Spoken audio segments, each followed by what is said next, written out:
Bwana Yesu asifiwe. Kwa majina ninaitwa Mwalimu Glory Mnene. Ninamshukuru Mungu ametupa tena neema na kibali mbele zake siku ya leo kwa ajili ya kusikilizana na kusikizishana maneno ya Mungu, zaidi tuendelee kujenga ufalme wa Mungu. Karibu sana wewe ambaye unanifuatilia. Kwa muda tulikuwa hatupo pamoja, lakini sasa Mungu ametupa neema, tumerudi na tutaendelea kuifanya kazi ya Mungu. Karibu tusikilize neno la Mungu, lakini pia karibu tuombe pamoja ili Mungu aweze kututendea mambo makubwa katika maisha yetu. Karibu sana. Leo nimekuandalia neno zuri sana ambalo litatusaidia na kutufungua kama Wakristo, lakini pia kama kanisa, ili tuweze kujifunza zaidi maneno ya Mungu. Na somo tulilo nalo linasema kufahamu nguvu ya kumcha Bwana na unyenyekevu. Tuifahamu nguvu ya kumcha Bwana na unyenyekevu. Kuna namna ambavyo tunajifunza kumcha Bwana, lakini unaweza kumcha Bwana ndani hatuna unyenyekevu, lakini tukajikuta kuna vitu vinachelewa kufika kwetu. Lakini leo tunajifunza basi kwa nini tunatakiwa kumcha Bwana, lakini pia katika kumcha Bwana unyenyekevu na faida gani pale ambapo tunasema kumcha Bwana. Tuangalie maneno ya Mungu kidogo kwenye kitabu kile cha Mithali mlango wa 22 mstari wa 4. Neno la Mungu linasema, thawabu ya unyenyekevu ambao ni kumcha Bwana ni utajiri na heshima, nayo ni uzima.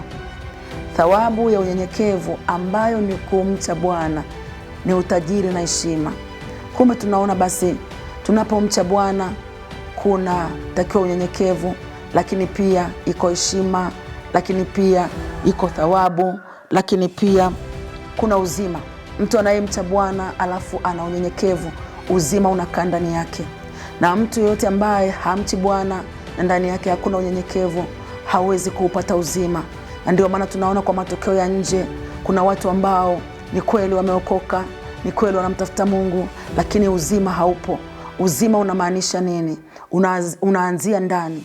Uzima unaanzia yule mtu wa ndani ambaye yeye anapaswa kuwa na uhai, ili kwamba matokeo ya nje yaweze kuonekana. Kwa hiyo tunapomcha Bwana lazima tuwe na unyenyekevu. Bwana Yesu asifiwe. Lakini tumeona mtunga Mithali anasema unapomcha Bwana na unyenyekevu upo utajiri ndani yake. Utajiri sio kuwa na vitu vya nje tu, lakini utajiri unaanzia ndani. Unapokuwa na unyenyekevu na kumcha Bwana upo utajiri, lakini ule utajiri unaambatana na hiyo heshima. Utajiri unaouona mtu unatokea nje, kuna namna ambavyo ameutengeneza kuanzia ndani. Kuna namna ambavyo yule mtu wa ndani ameupata uzima, yule mtu wa ndani amepata unyenyekevu, lakini pia anamcha Bwana, na ndio maana utajiri unaonekana. Na utajiri sio kuwa na mali, utajiri sio kuwa na vitu. Utajiri ile amani ya ndani kwanza, ya kumjua Mungu, ya kumpenda Mungu, ya kumuishi Mungu. Ule ni utajiri unaotosha kabisa kwenye maisha yetu. Bwana Yesu asifiwe. Lakini pia tunaona mtu anayemcha Bwana na mwenye unyenyekevu daima huwa mvumilivu. Uvumilivu hautokani na mtu tu kuona kwamba acha ni nyamaze. Kuna mtu anaweza kanyamaza katika jambo analopitia, lakini sio kwamba ni mvumilivu. Sio kwamba anao uvumilivu. Sio kwamba anastahimili uvumilivu. Uvumilivu unatokana na kumcha Bwana, lakini ndani kumejengeka unyenyekevu. Ndani kumejengeka hali ya kusamehe, hali ya kuachilia, hali ya kupenda. Mtu mwenye unyenyekevu, mtu mwenye kumcha Bwana, ndani ana uvumilivu na ana upendo. Upendo unaotoka ndani, sio upendo wa nje. Upendo wa nje unadanganya, na wengi tumekuwa na upendo wa nje, na Mungu anaangalia upendo wa ndani, ambao upendo wa ndani unaambatana kule kumcha Bwana. Mtu anayekuambia ninakupenda, anaweza kukuambia nakupenda kwa kinywa, lakini hautoki ndani. Bwana Yesu asifiwe.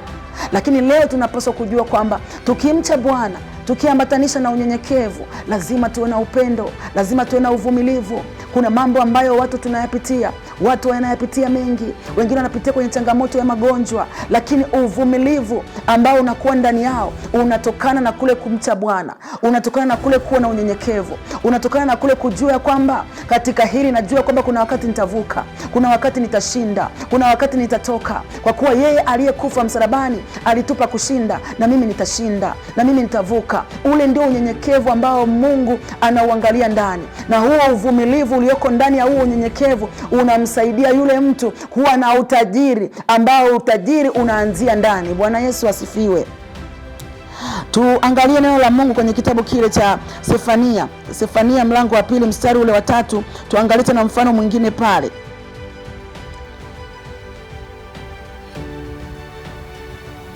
Kitabu cha Sefania mlango wa 2 mstari wa 3, neno la Mungu linasema, mtafuteni Bwana enyi nyote mlio nyenyekevu wa dunia, ninyi mliozitenda hukumu zake. Itafuteni haki, utafuteni unyenyekevu, huenda mtafichwa katika siku ya hasira ya Bwana.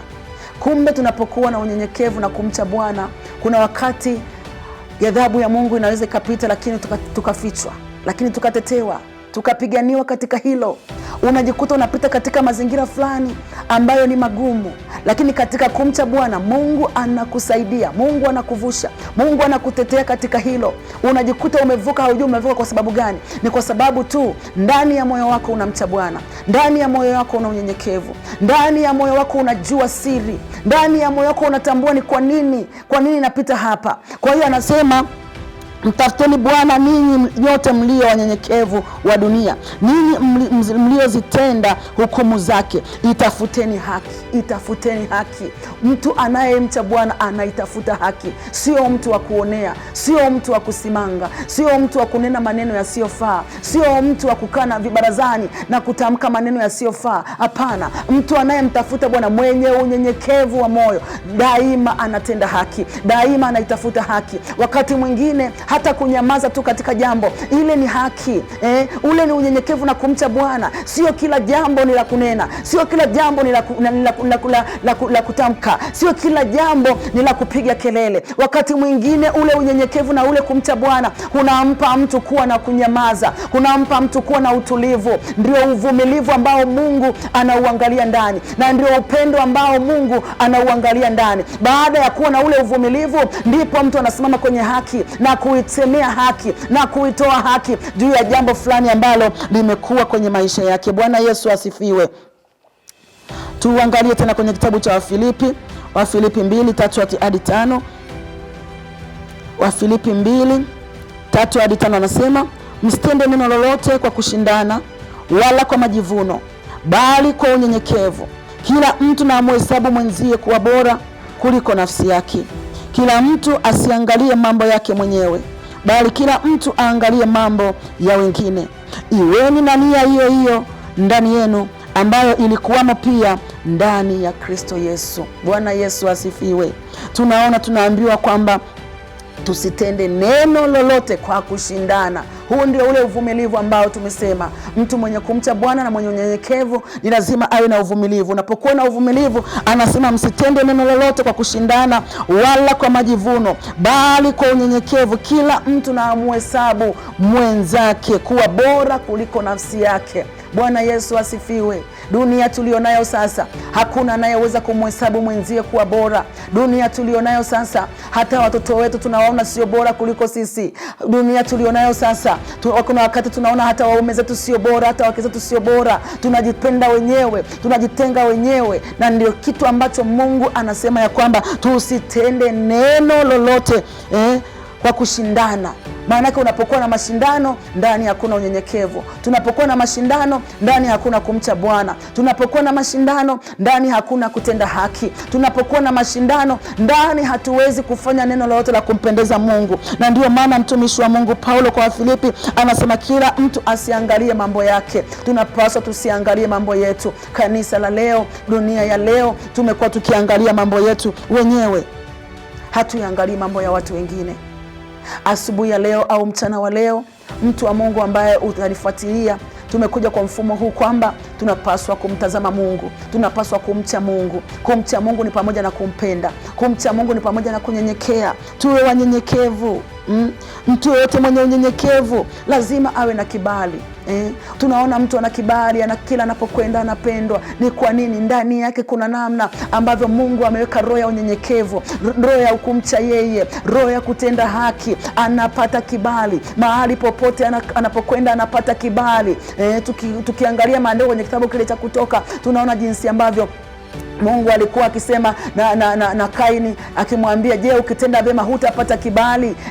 Alipotenda mabaya kwa ndugu yake na kumuua ndugu yake, ni kwa sababu ndani yake hakukuwa na roho ya kumcha Bwana, ndani yake hakukuwa na roho ya unyenyekevu, ndani yake hakukuwa na roho ya kutenda haki. Ndio maana aliona kile alichokifanya amefanya usahihi. Lakini tunajifunza siku ya leo kwamba tukitenda mema tunapata kibali, tunapofanya mema kwa wengine tunapata kibali. Na kibali hakianzii kwa wanadamu tu, kibali kinaanzia kwa Mungu. Mungu anapotupa kibali, lazima tutapata kibali kwa wanadamu, lazima tutapata kibali kwenye kazi, lazima tutapata kibali kila tunapokwenda, tutapata kibali. Usiogope mtu wa Mungu, hata kama umemcha Bwana, hata kama una unyenyekevu ndani lakini hauonekani, usiogope. Huu ndio wakati wako. Mwambie Bwana, ingawa nakupenda na kucha wewe na unyenyekevu, naomba roho ya kibali ikae ndani, naomba roho ya kibali ikae juu yangu, unitambulishe, unipiganie. Haijalishi wanadamu wanakuonaje. Mungu anapokutambulisha mwanadamu yeye ni nani, mwanadamu atafanya nini? Hata Yesu alikataliwa, hata Yesu alitemewa mate, hata Yesu alitukanwa, hata Yesu alipigwa. Haijalishi ya kwamba mahali ulipo ni mahali ambapo wewe huoni mlango, huoni tumaini, ingawa unamcha Bwana, ingawa una unyenyekevu, ingawa unampenda Mungu, ingawa unatenda haki, lakini hauonekani, lakini hauhesabiwi. Wewe endelea kutenda tu. Mungu akikutambulisha, wanadamu hawataweza kuzuia kibali cha Mungu. Bwana Yesu asifiwe.